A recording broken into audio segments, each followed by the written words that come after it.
Hola, ordenar la nevera sirve para conservar mejor los alimentos, tirar menos comida y ahorrar dinero.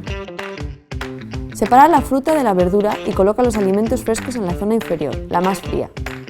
No pongas los huevos y la leche en la puerta, no les convienen los cambios de temperatura. Elige tapes de cristal, son ecológicos, fáciles de limpiar y evitan olores.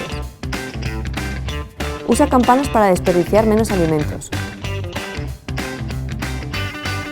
Así tendrás una nevera organizada en un pistón.